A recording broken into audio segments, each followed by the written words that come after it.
Bismillahirrahmanirrahim.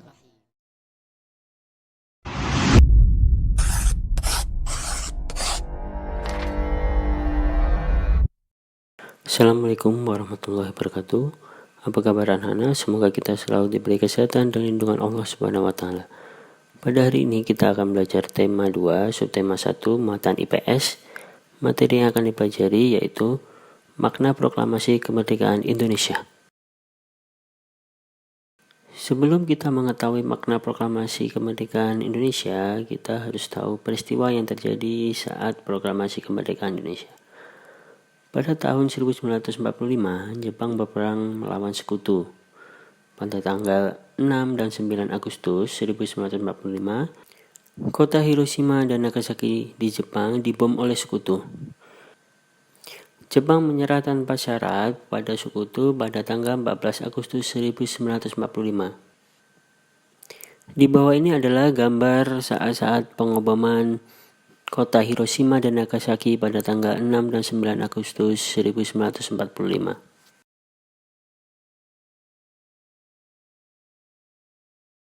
Sultan Syahrir mendengar berita kekalahan Jepang melalui siaran radio luar negeri. Ia dan golongan muda mendesak Ir Soekarno dan Drs Muhammad Hatta untuk segera memproklamasikan kemerdekaan. Namun, Ir Soekarno dan Drs Muhammad Hatta menolak ajakan tersebut. Tokoh-tokoh golongan muda akhirnya membawa Ir Soekarno dan Drs Muhammad Hatta ke Rengas Dengklok untuk menjauhkan beliau dari pengaruh Jepang. Peristiwa ini disebut dengan peristiwa Rengas Dengklok. Perumusan teks proklamasi. Waktu dan tempat penyusunan teks proklamasi yaitu tanggal 16 Agustus 1945 di tempat Rumah Laksamana Tadashi Maeda, yaitu Jalan Imam Bonjol nomor 1 Jakarta. Penyusun teks proklamasi yaitu Ir Soekarno, Drs Muhammad Hatta, dan Mr. Ahmad Subarjo. Pengetik teks proklamasi yaitu Sayuti Melik. Tokoh yang hadir dalam penyusunan teks proklamasi adalah B.M. Dyah, Soekarni, dan Sudiro.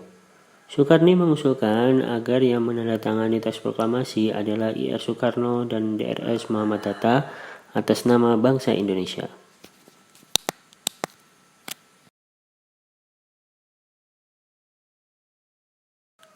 Proklamasi Kemerdekaan Republik Indonesia. Tempat pembacaan teks proklamasi yaitu Jalan Pegangsaan Timur nomor 56 Jakarta, yang merupakan kediaman Ir Soekarno. Waktu pembacaan teks proklamasi yaitu Jumat 17 Agustus 1945 pukul 10 waktu Indonesia Barat.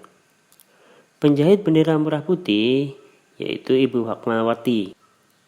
Sedangkan pengibar bendera yaitu Letkol Raden Mas Latif Hendra Diningrat, Suhud Sastro Kusumo, dan Surastri Karma atau SK Trimurti.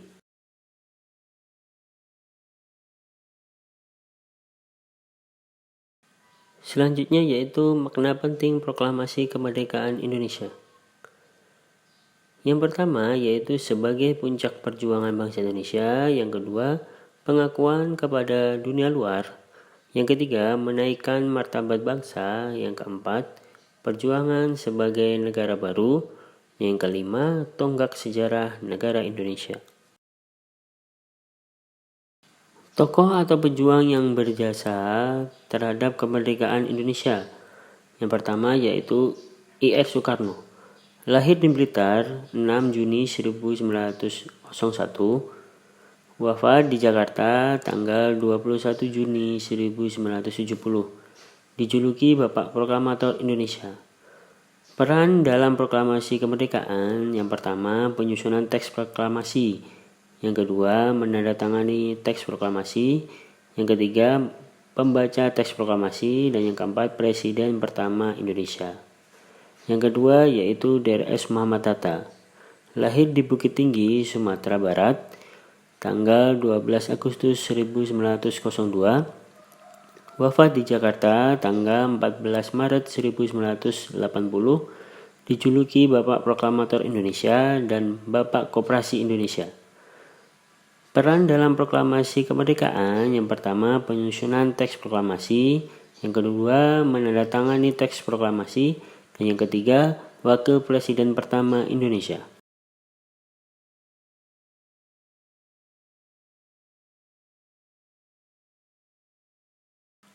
Tokoh selanjutnya yaitu Ahmad Subarjo. Lahir di Karawang, Jawa Barat, tanggal 23 Maret 1896, wafat pada tanggal 15 Desember 1978. Beliau adalah Menteri Luar Negeri Indonesia yang pertama. Peran dalam proklamasi kemerdekaan yaitu ikut menyusun konsep teks proklamasi bersama IR Soekarno dan DRS Muhammad Hatta. Selanjutnya yaitu Soekarni. Lahir di Blitar, Jawa Timur, tanggal 14 Juli 1916, wafat di Jakarta tanggal 7 Mei 1971. Beliau merupakan salah satu tokoh yang mengusulkan agar teks proklamasi ditandatangani oleh IR Soekarno dan DRS Muhammad Hatta atas nama bangsa Indonesia.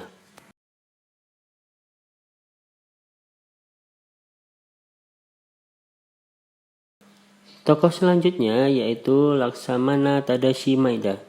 Beliau adalah seorang perwira tinggi Angkatan Laut Kekaisaran Jepang. Beliau membantu persiapan konsep teks proklamasi kemerdekaan dengan mempersilahkan rumahnya digunakan berkumpul para tokoh bangsa Indonesia. Meskipun beliau orang Jepang, tetapi beliau rela membantu bangsa Indonesia karena simpati terhadap rakyat Indonesia. Selanjutnya ada Ibu Fatmawati. Lahir di Bengkulu pada tahun 1923 dan wafat di Jakarta pada tahun 1980, beliau merupakan salah satu tokoh yang menjahit bendera pusaka, yaitu bendera merah putih yang dikibarkan ketika proklamasi kemerdekaan. Dan yang terakhir ada Sayuti Melik. Beliau merupakan salah satu tokoh yang mengetik naskah proklamasi setelah ia disempurnakan dari tulisan tangan Bung Karno. Baiklah anak-anak, itu tadi pembelajaran untuk hari ini. Semoga bermanfaat. Sampai ketemu di pertemuan berikutnya. Selalu jaga kesehatan. Wassalamualaikum warahmatullahi wabarakatuh.